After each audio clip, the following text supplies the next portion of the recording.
It's another academic presentation, our final presentation before our 5-minute intermission, and it is from Normandy to Normandy. While I set my computer up, I think I speak on behalf of all the students in saying that it's an honor to open up for Dr. Khan this evening.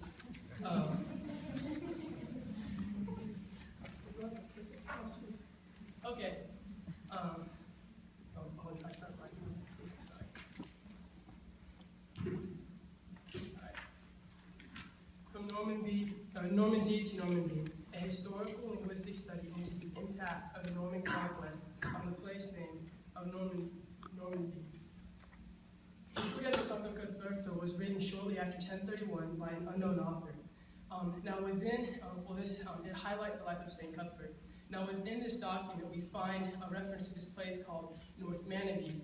Now in the 1868 edition of the history, edited by John Hayden, he associates Normandy with Normanby over Tees, that is, Normanby in Middlesbrough, England. However, in the 2002 edition of the history, Ted Johnson South actually refused this claim, stating instead that Normandy is a lost location. With this said, my thesis is that Normandy over Tees and all other Normanbys in and around Yorkshire, England, were once known as a variation of Normandy, only losing their TH phoneme, that is the TH sound, due to the Norman conquest and its subsequent political and linguistic impact. The Viking raids. Now, the Viking raids in England began in 787 and they continued for the next half-century. These usually consisted of the Vikings coming in and attacking coastal towns and monasteries.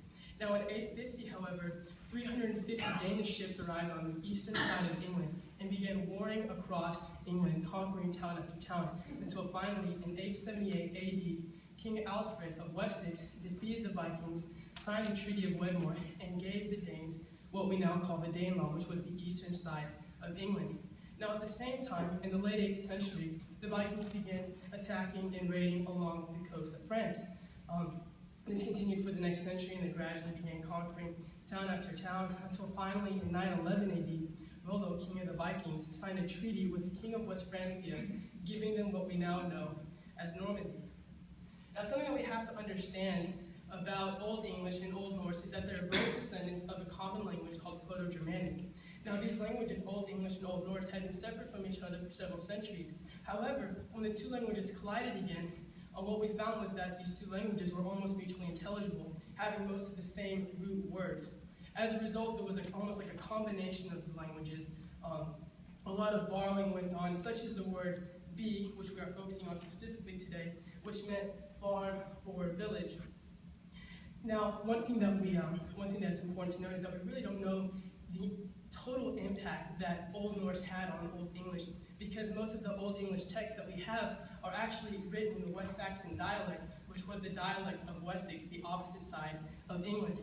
Now in France, it was a different story. When Old Norse and Old French collided, they couldn't combine because Old French is a Romance language. As a result, assimilation occurred rather quickly as the Vikings began speaking French, writing their legal documents in Latin, and only retained a few of the phonological features of Old Norse, such as the TH sound and the hard K. And this is evidence of the fact that we have found no runes in Normandy. So the Northmen, who were the Northmen? Well, we know that Norman, in regards to the French, is derived from the Old Norse word for Northman, essentially. And this referred to all of the Scandinavians living in northern France. However, in England, we find a different story. In this, as Northmen referred specifically to Norwegians. Now, in the 787 AD entry of the Anglo-Saxon Chronicle, we find this reference. Oh, that's so cool. Normandy of Hayden, and that is the Northmen of Hordaland, which is near Oslo. Then again, we see right here, the Niske Northmen. The Niske, that's a reference to the Danes, and Northmen is a reference to the Norwegians. Then finally, in 1002 AD, we actually see that they referred to all of the Scandinavians as Danes, as this particular entry talks about how the king wanted them to kill everybody. Now, something we have to understand about Old French is that Old French didn't have the TH phoneme present in their spoken language. However, they did have it present in the written language, but it was pronounced with the T sound. As a result, given that the Vikings in Normandy assimilated extremely quickly to the Old French language, we see this gradual loss of the TH phoneme in their own language. This is evidenced in Richard I towards the end of the 900s. Richard I, who was the first Duke of Normandy, refers to himself as Northmanrum, which was the Latinized version of Northman, or what we now call today Norman. However, 2 generations later, his grandson, Robert I, referred to himself as both Northmanrum and Normanrum.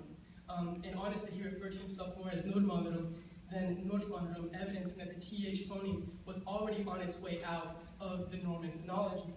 Then, in the 1050s and 1070s, we find 2 documents written by Norman priests for William the Conqueror that referred to the Normans as Normanrum, evidencing that the TH phoneme, again, was on its way out of the Norman phonology. Now, 1066 AD, Battle of Hastings, you all should know that. He took Western Civil War. Now, after William comes in, he experiences a lot of resistance in the area of Yorkshire and Lincolnshire. And these were the Vikings who did this. As a result, in 1069, after one of their uprisings, he sent in his army and slaughtered the people of Yorkshire and Lincolnshire, that area. We see this as one monk writes that 100,000 Christians died nearly of starvation. It doesn't count those who died by the sword. And then another writes that that there were bodies everywhere, that there weren't even enough people to bury the dead because entire towns had been abandoned as people had fled the wrath of William the Conqueror. So what this meant was that a large portion of those who would have referred to Normandy as Normanby were dead. Now this right here is, oh shoot, quicker. Sorry, that's what I was talking about. This right here is to give you an idea. Here are all the locations of the Normandys in the Domesday Book, and here's the Danelaw right here. So to give you an idea that all the Normandys were in the heart of the Danelaw. The Domesday Book. Now what we see here, I'll give you a background on the Domesday Book. William the Conqueror wanted to know what he had in his new country. So what he did is he sent out Domesday commissioners to all of the major areas in England and had them speak to all the large landowners and write down exactly what they owned. What we see here is a list of the lords who owned the land in the different Normandys prior to the conquest. And we see that all of these names are Scandinavian, with Northman and Arkansas both being brothers who we are able to identify as Norwegians. Then, in 1086, we see that almost all of these names have been replaced by Norman lords. And this right here is just to give you an idea of what Normanby in the Domesday Book looked like. But you see that all of these different places now had Norman lords who spoke Norman French. So a summary of the evidence. We know that Northmen in England refer specifically to Norwegians.